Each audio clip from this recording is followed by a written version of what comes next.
got Lioness Agents, episode 13.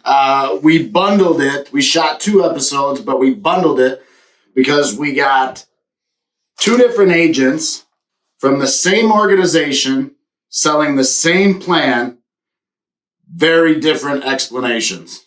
Go ahead and roll it. So if I was still living up in Chicago, you're telling me that I would have had to have an Obamacare plan or I was paid a penalty? Gotta jump in here and call bullshit.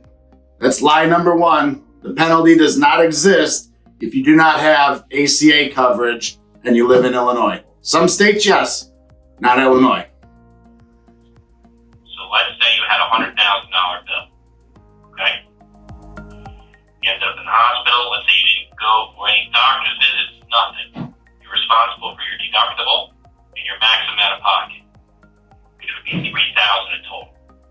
$3,000 minus $100,000 is $97,000 left over.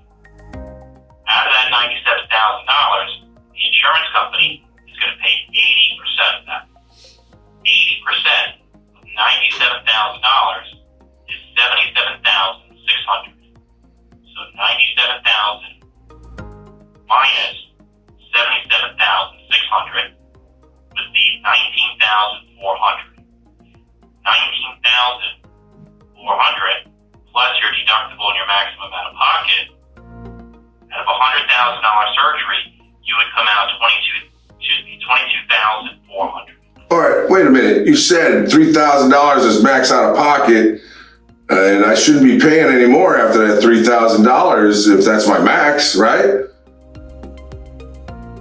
you have co-insurance. You always have so what a max means is that if something were to occur in your life and you ran up a bill that exceeded that maximum out of pocket, that's the most that you would pay right then and there. For all of it. So how does it work then with the deductible? So I gotta hit the deductible, then I gotta hit the 80/20, and then these plan limits kick in after my out of pocket or how's that work? No. So whenever it says it covers $4,000 pay for hospital stays, you get that off rip. So the deductible, the max out of pocket, the co-insurance, that's pretty much there to save your butt. Like I was saying, if you get a $100,000 bill, $200,000 bill, that right there reduces your out of pocket exposure. So that's what that's for.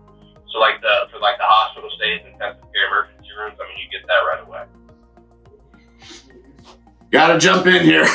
Again, same agency, same plan. 2 completely different explanations of the plan. One guy's telling us on a $100,000 bill with an 80/20 co-insurance, we could be on the hook for $22,000. Our deductible is what we have to pay on the spot. Everything else is 80/20. The other guy's telling us once we hit our max out of pocket, we're covered 100%. Totally contradicting each other. Very, very interesting to see how they dance around some of the explanations and some of our questions. The medical bills that come in after, they're subject to your co-insurance. Co-insurance can be 70/30, 80/20, or 100% co-insurance. When you have 100% co-insurance, there's only a deductible on the plan. Okay, so the 5K deductible, is that what you said you hooked me up with? Yes, $5,000 deductible, it's co-insured at 80/20, and the max out of pocket is $5,000, and they cover you up to $1 million. Okay, so 5K deductible plus the 5K co-insurance, so 10K out of pocket max on the plan. Yeah, so the 5. Once again, I gotta highlight this. We're talking about deductibles and co-insurance and how the coverage works, and we're drilling these agents. Remember, same agency, 2 different agents, same plan they're pitching. One guy's telling us you pay the deductible, then your coverage starts. The other guy's telling us the coverage starts and then you pay your deductible and co-insurance. Which is it? If I was battling cancer for several years, would this policy still be able to cover me or what? Yes. So this policy is good for 3 years. After 3 years, if you want to re-enroll, you have the option to re-enroll. It would be with the same plan. And even if I had cancer, go ahead. So if I had cancer within the first 3 years, and let's say I beat it, I could re-enroll in this plan after 3 years. What you're saying is, let's say 18 months in, I get cancer, we would switch me to an ACA plan right away. We wouldn't wait for this plan to expire because I would just get much better coverage regardless of the deductible. Right, correct. Gotcha. What if it's like outside of the enrollment period? Would I still be able to get on it, or? Yeah, you should be able to. We hit the cancer question, right? It's a short-term medical plan. If you get ill inside of the short-term medical plan being effective, once that thing expires and you're ill, you're done. They're not renewing you. One guy straight up told us they will renew us.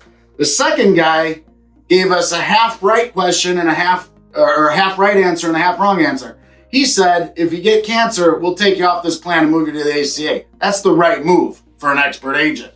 What he did lie about was, I said, can you enroll me outside of the enrollment periods? And he said, yeah, we should be able to enroll you outside of the enrollment periods. Gonna have to wait till the enrollment periods. The email is Babostra,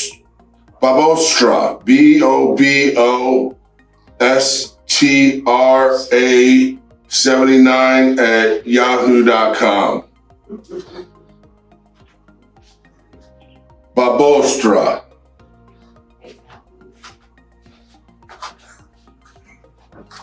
You get it?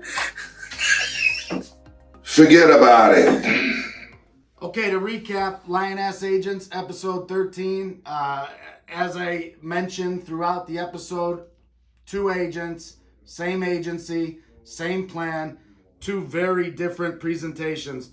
One guy got frustrated with us and hung up on Babo and didn't send the information to Babo from the Babostra. And then the other guy told me what the plan was, and I found the details online, so I didn't have to ask him for it, but I was grilling him, and we cut some of that stuff out. But we just wanted to illustrate to you how this is what it makes up our industry. You got to avoid these lying-ass agents who will tell you whatever they think you want to hear in order to get you to sign up today, okay? Do yourself a favor, shop smarter when it comes to healthcare. Our industry is a mess. And if you don't think so, just call some of our healthcare advocates here in the office and they'll tell you what a mess our industry is.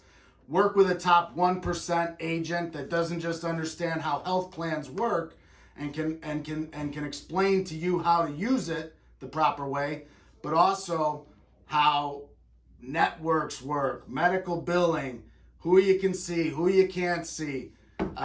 Work with a top 1%er. We're coming up on the enrollment period, and our BMT experts are trained to not be scumbags like this organization obviously trains their people. Join our team, be aware, we will navigate your cares at Benefits Management Team.